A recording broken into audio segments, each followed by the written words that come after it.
Hello guys and welcome back to my YouTube channel. My name is Ioana. In this video of today we're gonna proceed reviewing this book called Cognitive Behavioral Therapy in 7 Weeks. This is a great book on how to heal working and for managing depression and anxiety. I just read this book. I started the review and I'm gonna proceed with this uh, portion. Um, I will start from the beginning actually. I don't want to patch the video together. What is cognitive behavioral therapy? This book is by Seth G. Okay, let me show you. Cognitive behavioral therapy by a person called, sorry, it's not written on the back, but it's Seth J. Gillihan, PhD. Very good book. Let's start. What is this? Cognitive behavioral therapy includes summary of how was developed and discuss how therapy may apply.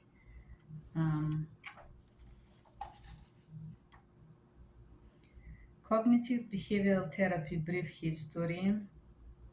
Ivan Pavlov discovered how animals learn that two things go together. In 1906 study experiment would ring a bell every time give the food to the dog. A lot of people talk about Pavlov's method to train dogs. He was able to train the dog's natural reflex or saliva with the ringing of the bell without providing the food. Cognitive therapy treatment developed in 1960 and 70s emphasized the power of thoughts to drive an emotion and action. The two men considered fathers of the cognitive therapy. Albert Einstein was confrontational and irrelevant psychologist and Albert Elias and psychiatrist Aaron Beck. For example, they thought about between connection and bridge and fear. Bridge, I'm going to lose control and jump off the side, and then this creates fear. So they're talking about linking between the thoughts and the fears or the emotions. So, and this is a great way to show it here. So we have feelings, thoughts, and behaviors. So we feel something, we think something, and then we act based on fear. Feelings, I am afraid, discouraged. Thoughts, I'm not safe. I am sensing. Behaviors, you remove yourself. What I felt fear. What I thought it was dangerous. What I did, I removed myself.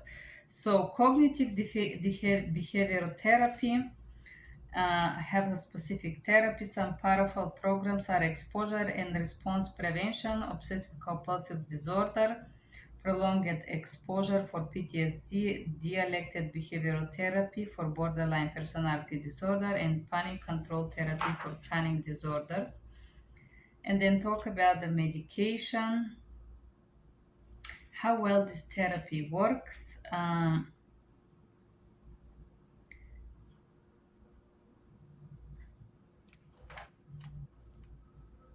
The change that you want to make. This is like a self-paced therapy book where you um, work on yourself. Triggered exercises, whatever triggers you, then practice effects. Effect is what happened, breaking loops, breaking the loop of behavioral pattern, and new skills acquisition. For example, you see the dog, you feel afraid. See the dogs, you think dogs are dangerous and you're afraid. Then you have fear, then you think dogs are dangerous and then you avoid dogs. So, how our feelings based thoughts, and based on these thoughts, how we proceed with acting on the feelings.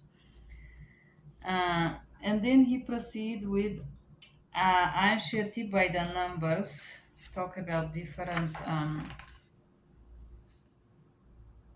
The anxiety is overblown compared to the actual danger. Usually, when we have anxious or panic attacks, which I also have myself and struggle particularly with panic attacks, there is nothing specific that makes us afraid, but there is this overwhelming feeling of the weight upon our shoulders that we don't know how to handle this, particularly with me. The anxiety consistently appears in certain situation and a period of weeks or a month. The person is really upset by the anxiety. The anxiety gets in the way of person normal activities, um, which is like I can't breathe, I can't move, I have a panic attack. I have struggled with this since my horrible experience with FBI abuse, but I am trying to overcome my panic attack. Specific phobias. Phobias involve experiences of anxiety and irrational fear given object or scenario. Social anxiety disorder is when you disorder involves strong fear of social scenarios. I will tell you something about my panic attacks. I don't think that social anxiety disorder is something that is particularly related to being afraid of society or people.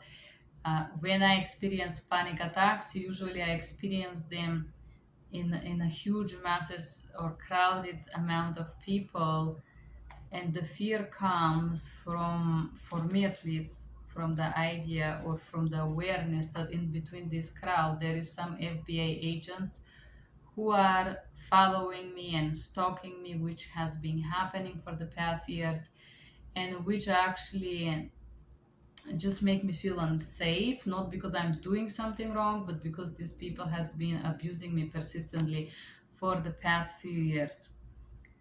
The effect of panics is heartbeat, breathing faster, you sweat, digestive system is affected, muscle tense, overwhelming desire to get out of the situation.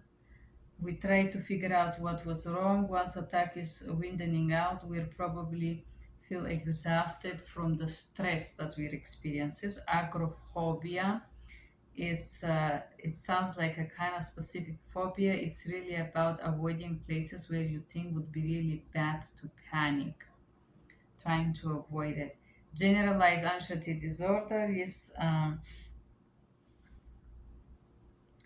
persistent and pervasive worry about hallmarks of general disorder. In addition, a hard to control worry, things, sleeping difficulty, concentrating.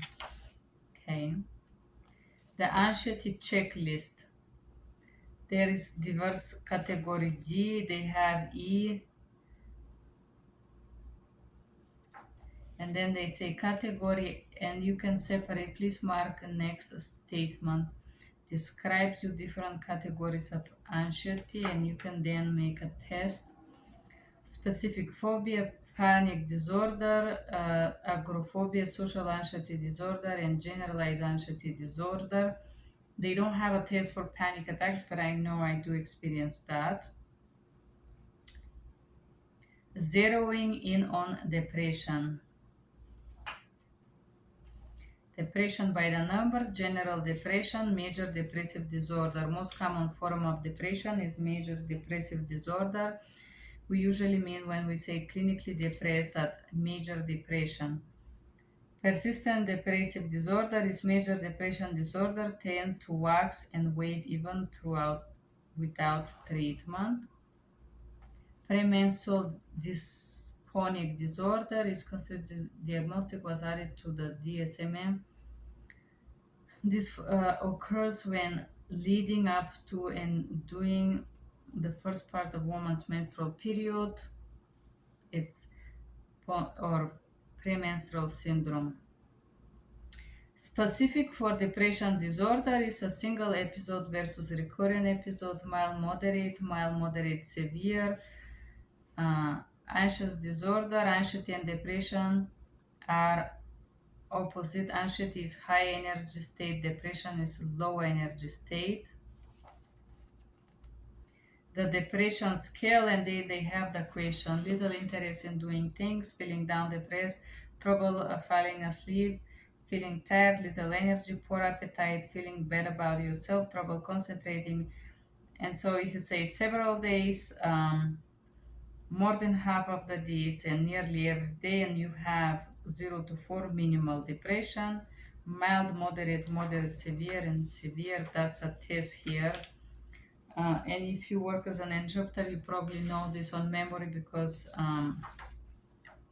this is how it works. Part 2, 7 weeks. What brought in your strengths? Taking stock, relationships, family, friends. To talk about this, basic human needs: autonomy, relatedness to relate to other people, and competence to feel competent. Education, career, physical health and general health. What do you deal with? Chronic health issues, high blood pressure, diabetes. Physical activity, drug and alcohol, food use, sleep use. Basically, health is component of all those. Domestic responsibilities, what you do at home, your goals, and logging your time, sleeping, activity, enjoyment, importance, daily activities, what you do, activity plan, set your goals based on what things are most important. Getting back to life, let's start with behavior. Why I'm depressed, what should I do?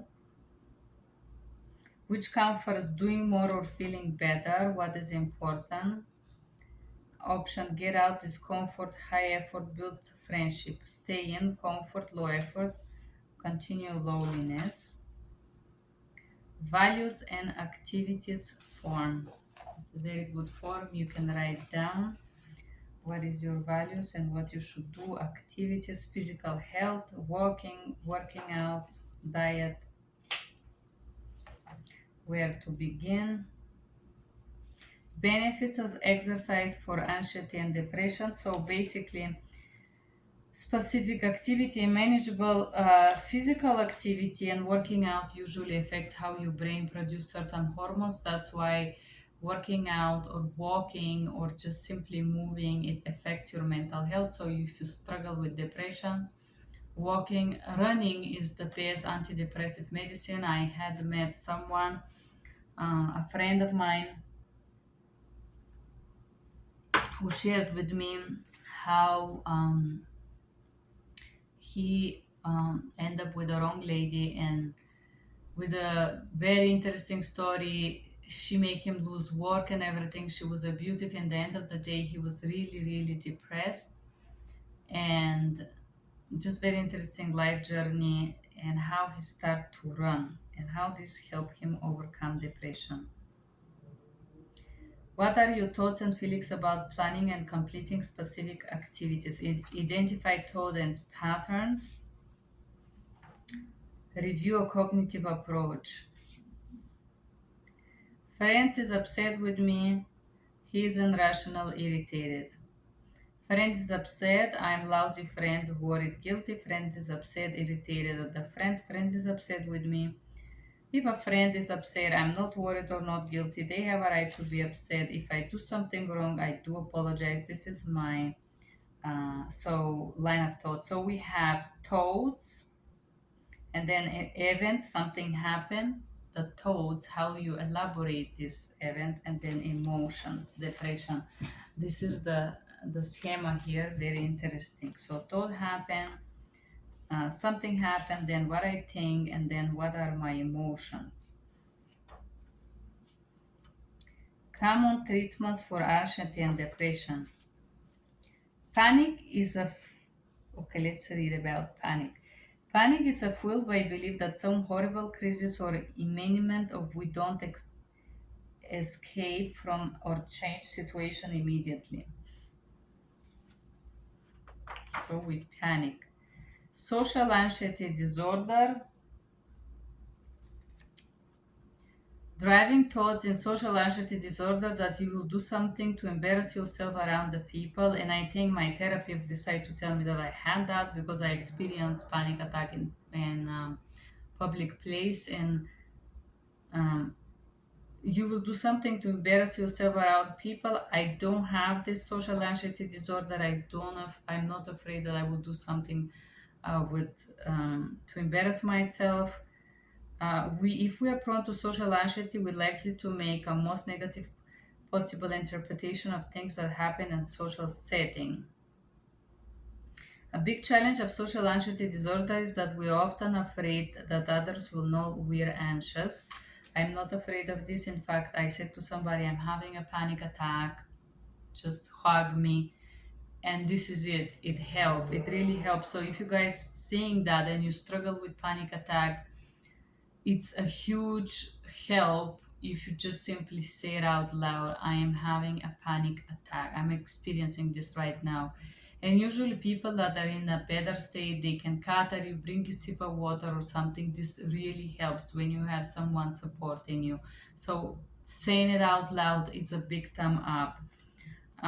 So I don't have social anxiety disorder, but I don't know why my therapist wanted me to believe so for some reason.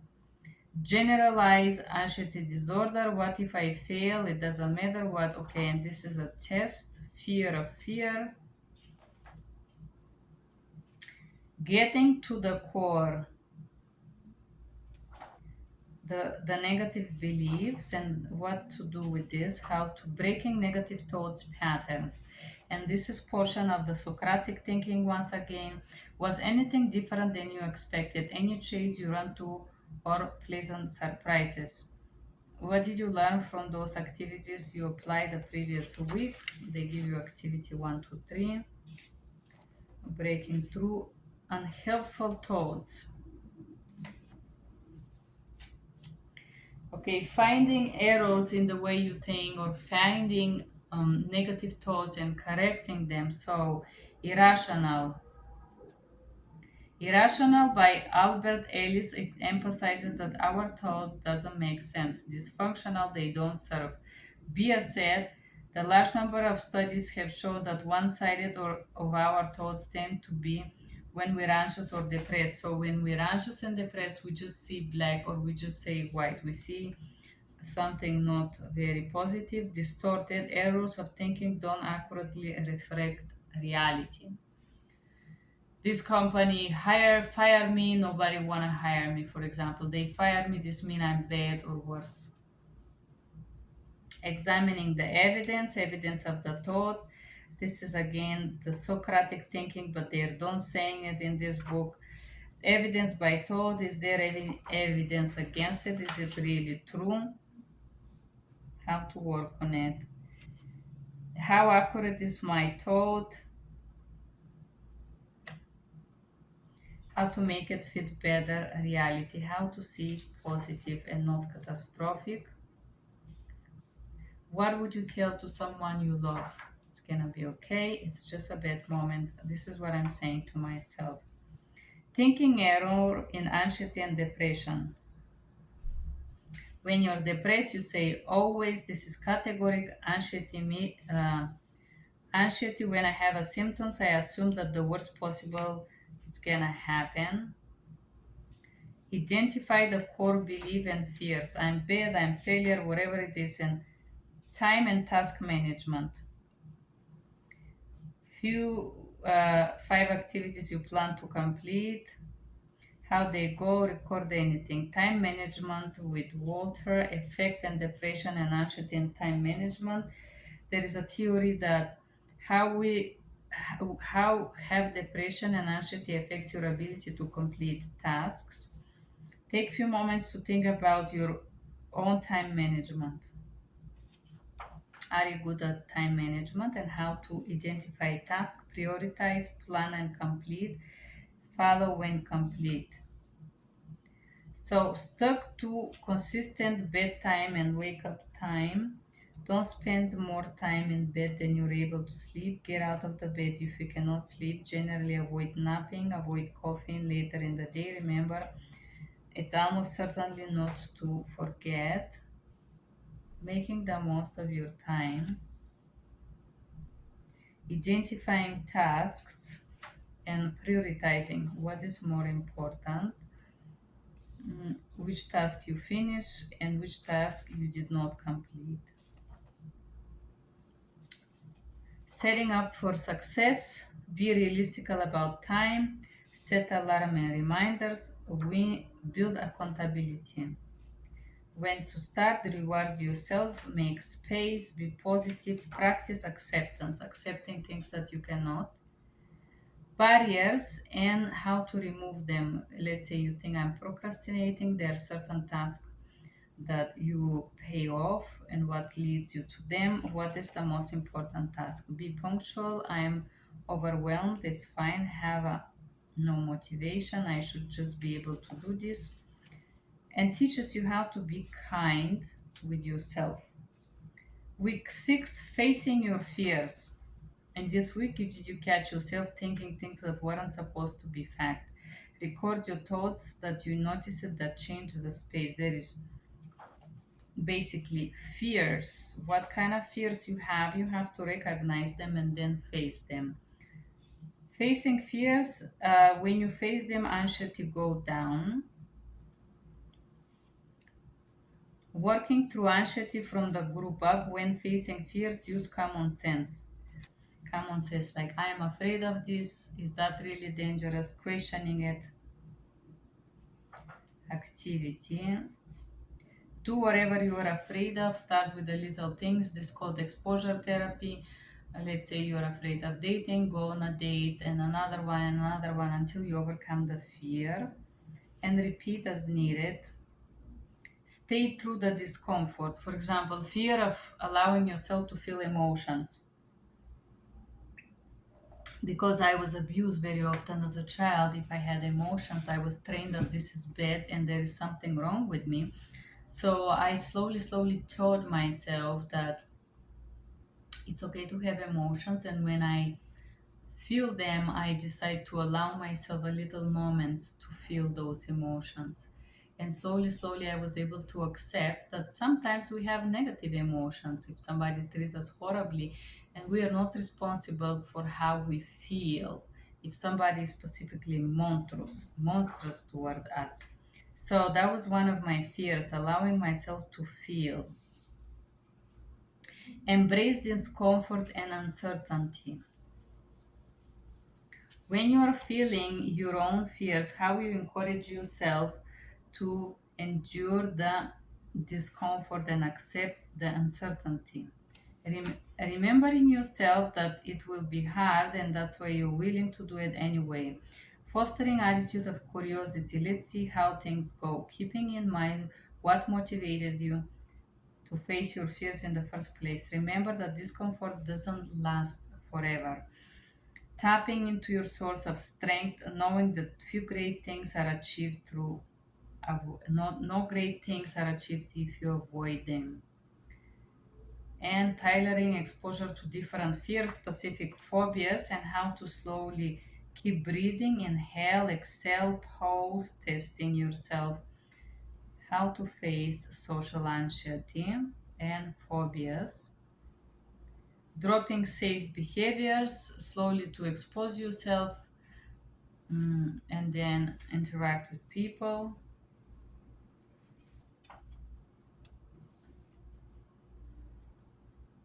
Worry is a portion, a way to avoid things, accepting what we fear, living in an imaginary future, avoiding that, creating your own hierarchy. Exposure, how anxiety you feel, planning item and completing, putting it all together, and looking back. Anxiety and depression, identify the tools, challenging thoughts, behavioral action, time management, and facing fears. Really, a very good book. Very good book. If you struggle with anxiety and disorder, relieve depression, live more fully by Seth Gillihan, PhD. I do advise you this book. I did read this book. I don't feel like exactly fully depressed. I feel more like anxious and worried. And this is a great book. Also makes you understand cognitive behavioral therapy, how it works, and you can do it yourself. I love this book. Thumbs up. Thank you for being here. Bye bye.